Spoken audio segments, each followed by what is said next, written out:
Classes in session. Hey, what's up? Welcome to Unlearn 16 Classes in Session. Today you just get me.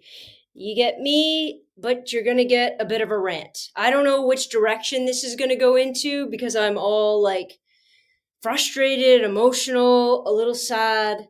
But if I don't get it out, guys, it just sticks in my head and keeps me up at night. So here we are. A lot of you guys have been following the fact that my mom had bladder cancer and she went through the hospital system, had her bladder out, and had not a great experience. Now, that was at the height of COVID, okay? And so obviously we were trying to take into account all of the different things that were going on at the time, all the ways in which these people were overworked and everything like that. But my mom's also been a nurse. She was a nurse for like 45, 50 years before she had this surgery. And it broke her heart the way that she was treated. And in retrospect, it was pretty horrible. And what it came down to was an economic bottom line. And that's important for the story I'm about to tell you when it comes to my Grandma Ruby. So everything mattered because they have a timeline when you come into the hospital, and this is in Ontario, Canada, for those who are listening. And I know those from the States like to listen to the fact that even though we have socialized medicine up here and it's covered, and I am incredibly grateful for that, do not think for a minute that there aren't forces chipping away at that system until it resembles and until it's fractured beyond repair. So we have to go private. And I feel like that's where we are right now.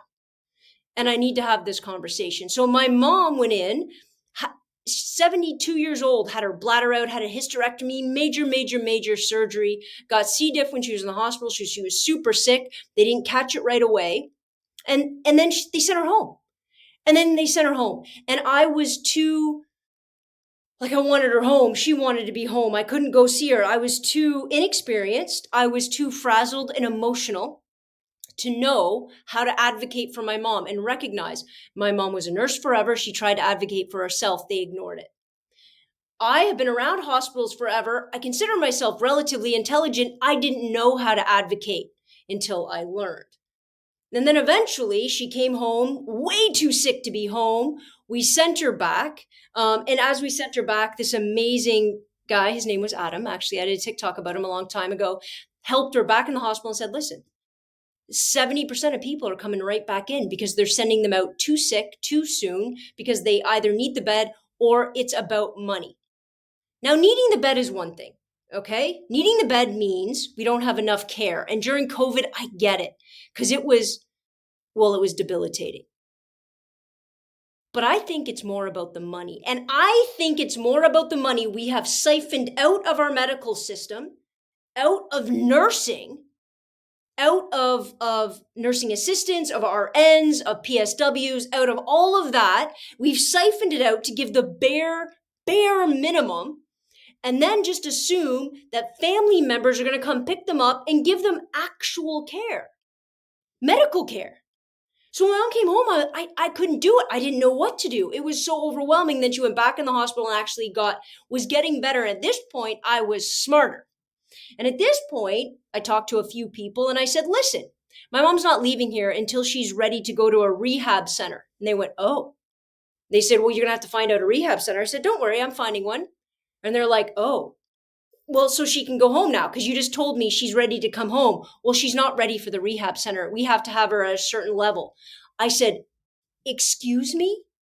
You have to have her at a certain competency, a certain health level, a mobility level to send her to rehab, but you didn't need to have her at that level to send home to me? And that's where I knew it was about the damn money and responsibility, because rehab's not going to take her. They know, that hospital knew she wasn't healthy enough to go. Anyway, so I played that card. I said, she's going to rehab. She said, okay. So she stayed an extra 3 days until she was healthy enough. And then they said, she's healthy enough to go to rehab. I said, great, she's coming home. I think I had a very large discussion with the manager on that floor. They were very angry. They knew the game I played. Well, screw you. Forget you. So fast forward to now, because now I am worked up. So about a week and a half ago, my grandma gets sick. Okay, we don't know what's wrong with her. She's not very good at telling us what's wrong. She just takes to her bed and goes to sleep. So that happened, I think, on like a Monday, and by Thursday, she was refusing to get up. Obviously, she had what we thought may have been the flu, so she was very dehydrated by all of those things. Nobody needs to go down that road to describe them, but you get my point. And she's at my aunt's house because she hasn't been at our house for a significant amount of time because I've been taking care of my mom and her getting immunotherapy and all of that. My mom's just starting to rebound, just starting to get a bit healthier, just starting to be without pain and all the stuff that comes with immunotherapy.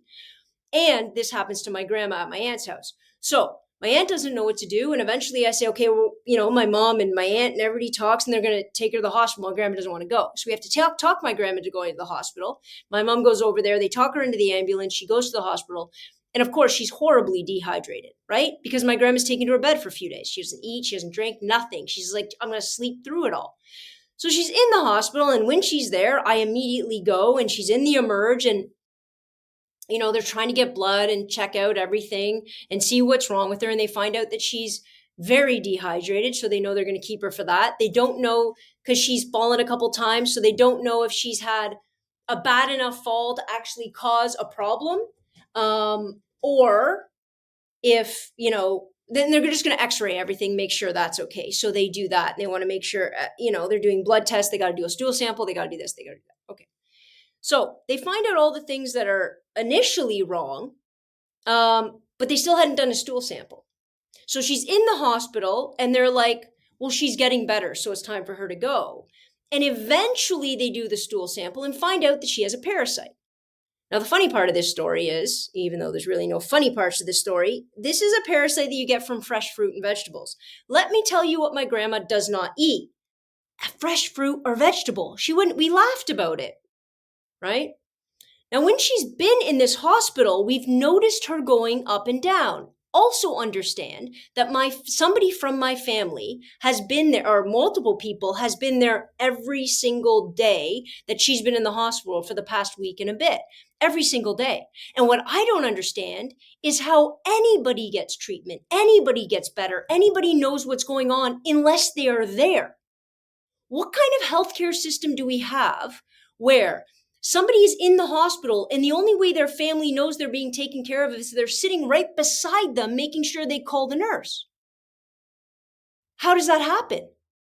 So my grandma's had okay days and then really bad days. And on those really bad days, they're not getting her up out of bed. They're not making her eat. They're not talking her into anything. They're not talking her back into getting an IV. And listen, my grandma can be stubborn as all get out. I know it. And you can't force care on somebody. I get that. So there's parts of this I can respect. But let me also tell you this. Right in front of my grandma's bed, and I've been there almost every day, I wrote my name, I wrote my relationship to her, and I wrote my phone number. I said, listen, if she calls for me, you call me. Text me. I don't care. I'll be here in 15 minutes. If you can't get something done, i.e., you can't get her to have a bath. By the way, I thought they bathe people in the hospital. Apparently, that's not happening. Get her in the bath. She needs an IV. She needs, whatever. Whatever's going on, you can't handle it. Okay? Because I know they're short-staffed. And again, a good chunk of this, I understand, comes directly from Doug Ford and his Conservative Party in Ontario and the cuts they've made to our healthcare system, because it's disgusting.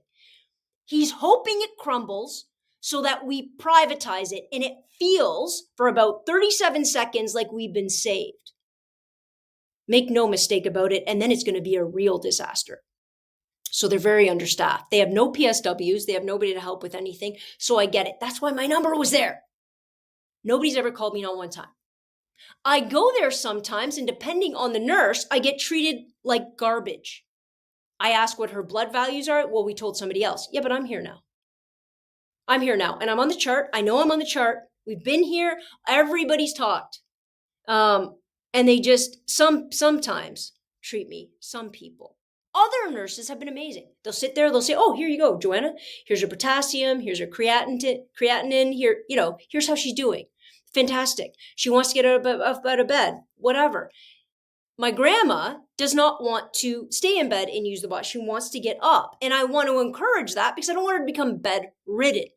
So the problem is she's supposed to push this button. Do you know how long it takes for somebody to get to the grandma from somewhere else in the hospital? Forever. If I woke up and had to go to the bathroom and they made me wait that long, I would too not be able to make it. So my grandma has fallen at least once that we're aware of because she tried to get up, out, by the way, that rail was up, out of the bed, and an alarm goes off in which they're supposed to come in order to get to the bathroom so she doesn't go in the bed, which again, what a horrible thing to make somebody endure. So all of that has happened. I've been there when she wants to go, and she definitely wants to go quick. At this point, I'm thinking she has a UTI. Somebody needs to be testing that. And my mom's there now, so she's, figuring all that stuff out. And you start to hear rumbling. So all of this is going on. They find out she has a parasite, but they're not really giving her anything for the parasite because her kidney function's not awesome. Well, her kidney function's not awesome because she's really dehydrated, and it's very cyclical. But then they're starting to talk about releasing her. And I said, excuse me? So I was there on the weekend. I said, releasing her? I go, well, that doesn't make any sense to me. Because before she came here, she could get up, she could use the washroom, she could sure as hell go for 3 or 4 cigarettes a day. She came with me to the casino, she ate. She can't do any of that right now. None of it. So you're telling me she's that dehydrated, she's that weak, and you're saying, go home? Well, at that point, obviously my grandma's needs are higher. So throughout all of this, we're trying to figure out what kind of a place, like assisted living kind of place that we are going to get here. And I'm not going to go into detail, guys, but I don't know who has money. The money you would need to be treated well. And the government facilities that people talk like it's like being in prison, a step above prison, they're like $3,000 or $4,000 a month. $3,000 to $4,000 a month. That is not where my grandma will be going. So you could only imagine. I'm not going to talk numbers here, but you could only imagine the cost. Now, the place is beautiful. Don't get me wrong. Beautiful. And I can't wait to try to get her into the pool. But so as we're saying that she's going there, the hospital's like, cool, she can go and get taken care of there. Well, that's not what these places are. They're not medical facilities. They have medical care. But when she's that sick, that weak, how is our hospital system not taking care of that? And I'm telling you why, guys. Because they want somebody else to do it. That is a perfect example of privatization. Out you go. Go on. You can get home care. Your family can handle it. You can go to assisted living. You can pay for it. Just get out of the hospital. This is healthcare. I don't know any clearer version of what should be covered in Ontario healthcare than a 97-year-old woman who has a parasite and is incontinent and can't get to the washroom, is dehydrated and isn't eating. How is that not medical care? So now, of course, because I'm me and I'm my mother's daughter and my mother is my mother and my uncle and my aunt are all like, nope. So we start calling people, right? We start calling people and saying, whoa, whoa, whoa. I go in, I talk to the doctor himself. He said, well, you know what? I want her to be strong enough to do all the things she did before. That makes sense. Amazing. Then today, you had a nursing manager say, nope, she's ready to go home. What? How did that happen? How did that happen so quick? I'll tell you how it happened so quick. Because it's an economic bottom line, not a health one.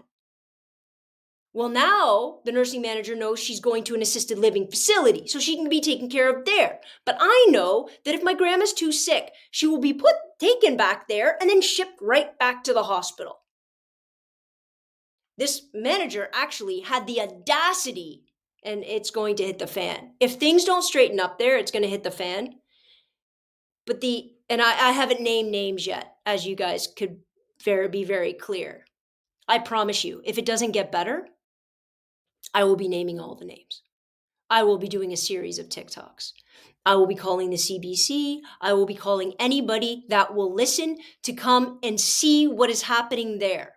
Doug Ford himself can drag his ass from his cottage to see what he's done to the healthcare system. Also recognizing in my rant, guys, there might be some bad actors in this situation, but I have had lovely nurses, and that doctor was amazing. So don't think for a second I'm just putting the blame on them. I'm not. But I have had nurses that talk to me like I'm garbage, that talk to my grandma like she's garbage. And I'm telling you right now, that isn't going to happen anymore. And this nursing manager of the floor said that she spoke. So today, it's time to go home. I spoke to where your grandma's going and made arrangements. Then we called. Guess what she didn't do? She never did that. She never spoke to anybody at the assisted living facility. She lied in order to, I don't know what to do. Make it seem like this was just a natural thing that needed to happen? Well, you lied to the wrong family. Because now my mom's down there asking for receipts. Not actual receipts, but receipts. Now, she's done for the night, so she won't see her. I've never met the nursing manager because when I go, it's on the weekend or it's after school, and she wouldn't be there. I can't wait. I can't wait to meet them. But what I really need to talk about is the health care we are not giving to our elderly. That's what I want to talk about. And I'd really like to friggin' know how it's not health care. How we've divided it into this separate thing. Listen, long-term care facilities and all of those things that you wait years for, I don't know how that works. I don't know who gets in that list, how bad it has to be. But it's not my grandma. And I've also heard and seen horror stories about what goes on in those facilities. And a lot of them are government run, but they're government paid but privately run.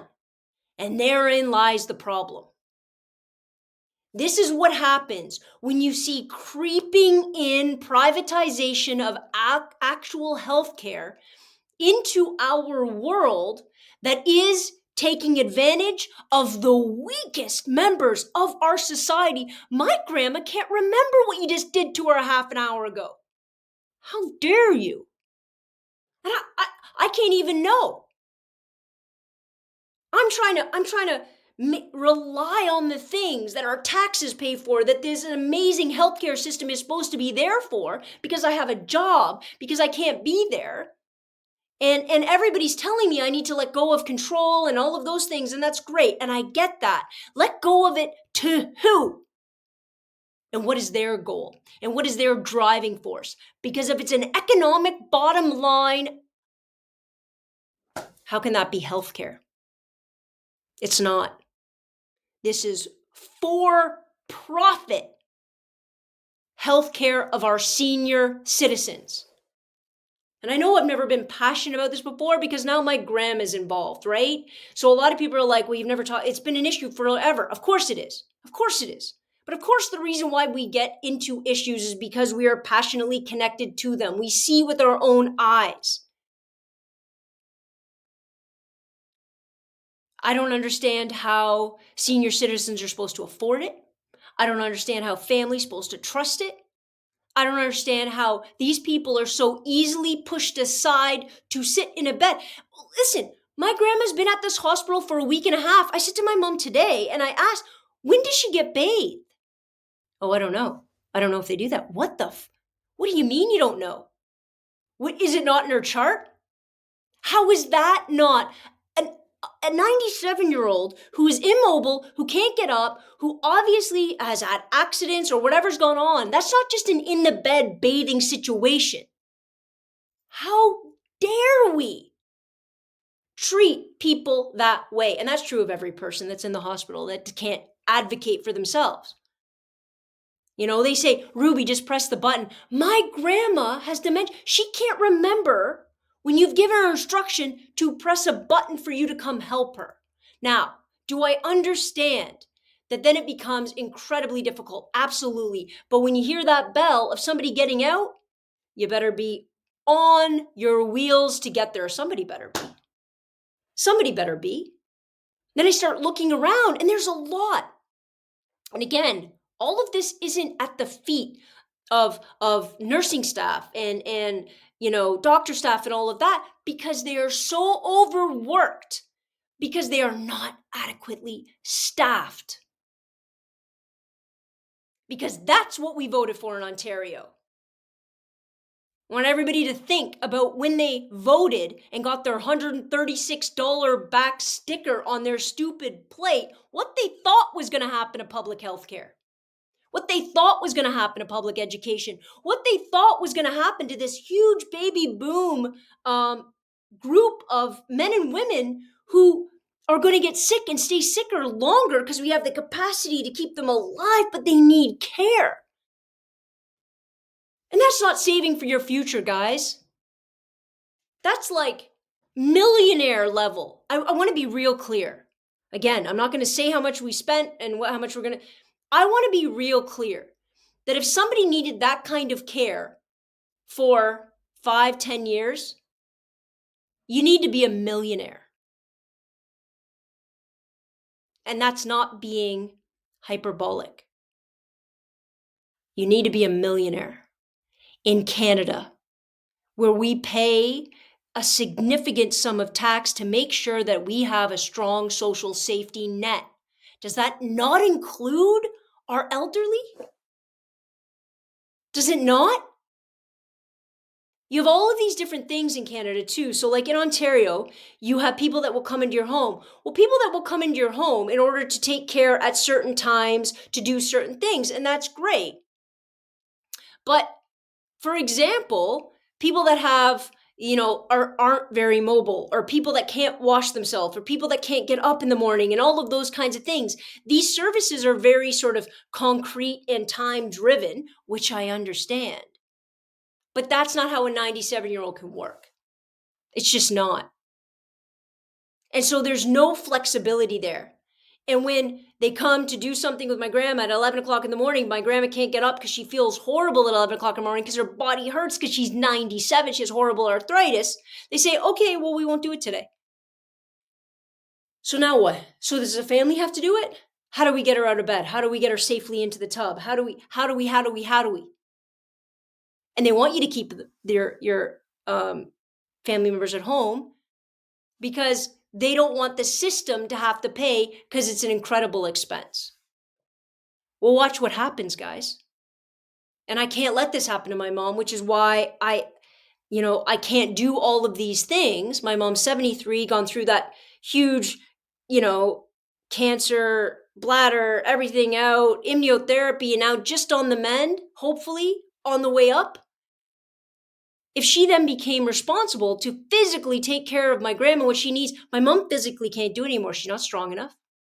She's not capable enough. She has a stoma, like she has a bag that she has to change and has to keep. She has a lot on her own. How are we supposed to have all those balls in the air? Who the hell's keeping track of that? Nobody. Oh, she's at home? Cool. It'll be fine then. And when you're in the hospital, I need to have a delineated sense of what healthy looks like. I want to know. Because I feel as though, guys, they're erring way on the side of, well, it's been 4 days, it's been 5 days, that's long enough. She's kind of okay. We're going to send her home. If she gets better, cool. If she has to come back, okay. Are we rolling that dice? Because that's what you did with my mom. And that's sure as hell what you're trying to do with my grandma. But I was not going to let you. Nor all the other people that are in her corner trying to make sure she's taken care of. And thank God we're there all the time. Thank God, trying to make her eat, trying to get something else, trying to get water in her. She can't hold her own water because her hands shake. Now I understand. I'm going in circles sometimes. Nurses can't sit there and help my grandma drink water. I get it. But we need to figure out somebody to do it. We don't need more beds. If I hear Doug Ford talk about more beds in a hospital one more time, I am going to lose my ever-loving mind. We need more nurses. In whatever form that takes. Nurses, nursing assistants, PSWs, however that looks. We need a lot more bodies doing a lot more jobs to make sure people are getting better in hospitals. Then you won't have infection rates the way you do. then you won't have people coming back within days of leaving the hospital because they weren't good enough to leave in the first place. And you wouldn't have people like me saying, well, she's going to rehab because I know I have to play the system, because if I don't see she's going to rehab, you're going to send her home sick and hope that I take care of her and hope for the best. But if she's going to rehab, rehab has high expectations, so she has to be much better than if she were to go home with me with no medical knowledge whatsoever. And as soon as they knew my grandma was going to assisted living, and it's like, oh yeah, sure, she can go. No, she can't. We need to have much better standards. I need to know what healthcare looks like, because taking care of our elderly, damn it, is healthcare. It's not elderly care. It's not long-term care. None of this bullcrap. I feel as though they've separated the language so that the elderly aren't taken care of the way that they should be. And it's separated out to now these private long-term care facilities that maybe the government is paying for, or that the people are paying for, so that the government and then it can say, well, not on us. Not on us. Does that mean more taxes? Yeah. Yeah, it does. Let me say it again. It means taxes. And it also means we don't get stupid. You know what those stickers cost Ontario out of the budget? 1.3 billion. That's with the B dollars. How dare whoever voted for that? How dare you? How dare you be that selfish? And Doug Ford, how dare you siphon money out of the system that is ready to break? How dare you? And if you think this is a rally cry, if you think this is step one, you're absolutely right. You're absolutely right. Because we can't just sit around and watch this crumble until it's your grandfather, your mom, your sister that isn't being taken care of, because the Conservatives have decided that a rebate of $136 was more important to buy votes.